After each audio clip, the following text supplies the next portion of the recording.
This video is sponsored by Squarespace. All right, well, a potato's going to space. Can you say Nikon? To the TV camera right there, 180 out.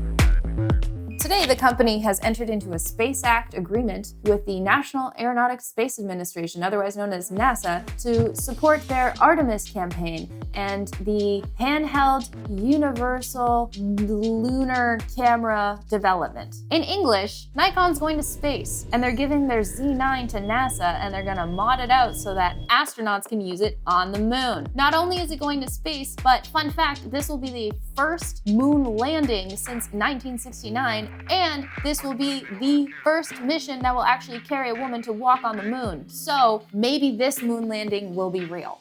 Maybe they'll have enough pictures taken with the Z9 to prove that it's real this time, and then we can stop this ridiculous debate over whether the moon landing really occurred.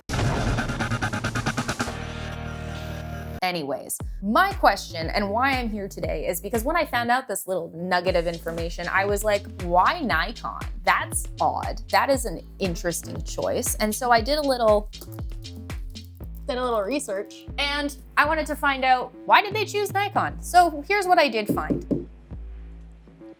You enjoying this video? Cool.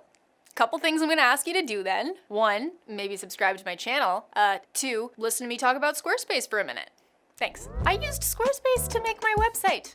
I legitimately did, even before they paid me to do this ad. The template I chose was clean and stylish, and I literally built it myself. I really struggle with design, but Squarespace made it super easy for me to showcase my portfolio beautifully. The platform is super easy for me to customize, update regularly, and I can get analytics about the purchases made on my digital products through my online store. And I run my own business, so I don't have time to learn a whole new platform. All right, so head over to Squarespace for a free trial, and when you're ready to launch, you can use this code right here to save 10% off your first purchase of a website or domain. Thanks, Squarespace. Now back to the video. NASA's been using Nikon cameras since 1971. They used a modified Nikon F camera that was used aboard the Apollo 15 mission in 1971. So you'll notice that the Apollo 15 mission didn't actually land on the moon. We landed on the moon in 1969. Not 1970, but a year sooner. On that mission, they actually brought a Hasselblad. So I was like, why not a Hasselblad again?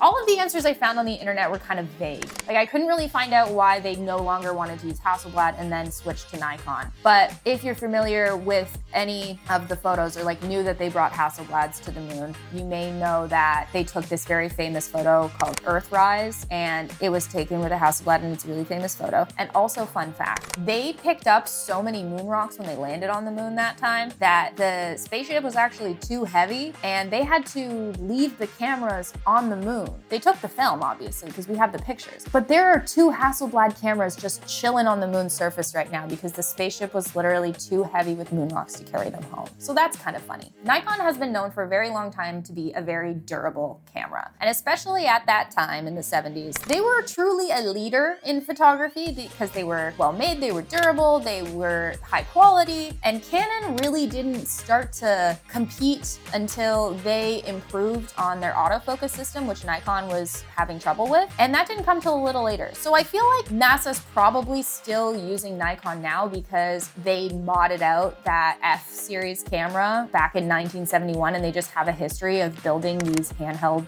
space versions of their cameras with them. And they're known for being durable. I'm sure that went well. It was high quality. The overall needs they would require for a handheld camera is something that's going to be easy for the astronauts to use in their ginormous spacesuits. So they're going to have to obviously make adjustments, but we'll get to that in a second. It's got to be easy for them to use and understand. It's got to be fairly lightweight because weight is a huge factor on these space missions. And it's got to be something incredibly durable because it has to withstand the harsh environment of space. So this Z9 will not be a Z9 that you can pick up off the shelf. And here's why. So space is literally a vacuum, as you know. There are massive temperature fluctuations. It can get really cold, it can get really hot really fast, and that's because of cosmic rays and radiation. And when you're working with electronics, that's also something you're gonna have to factor in. So they have to modify the camera so that it can withstand those elements. They also have to modify the body so that they can hold it in a spacesuit. So they're actually gonna be adding on another battery grip. They're going to be modifying some of the buttons, and the firmware is gonna have to be changed because of this battery grip. And from what I found from someone on Quora who says he used to work for Nikon at the time, he wasn't on the team that worked on developing this camera, but he talked to someone who was. Anyways, he quote said, NASA had a number of very unique requirements for space cameras. This started with no greases or lubricants because greases would freeze in the cold of space, so special dry lubricants were developed, as well as they had special infrared and ultraviolet lenses for specific missions. Now this is back in 1971, so I'm sure there's other things that they're modifying now. You can see on the Nikon website, they've listed specific things that they're going to be adjusting. So they said there's going to be like special firmware to account for different circuitry, expanding noise reduction to lower shutter speeds to account for the effects of constant bombardment of cosmic radiation that the crew and gear will encounter. They've modified the shutter shield, enhanced HDR functionality, modified default settings for the menu to make it more efficient for astronauts in the field. And the interesting part is they said they're also going to be developing a special thermal blanket for the cameras, and it's similar to the one that astronauts use during spacewalks. So apparently they use blanket. Like I don't know. Apparently there's a blanket, and there's going to be a blanket to protect the camera and the lens. I want to know what it's going to look like. Is it like a case? Do they just drape it over it when they're not using the camera? Like what's the blanket for? In short, NASA is taking a potato to the moon because they felt it was durable enough and delivered high quality enough images. And I guess they like working with Nikon enough to make all these modifications to their camera, and it's gonna work on the moon. So that's kind of neat. Nikons are great cameras. They are. I just thought it was interesting that they're still picking Nikons. If you enjoyed this video and you want to hear some other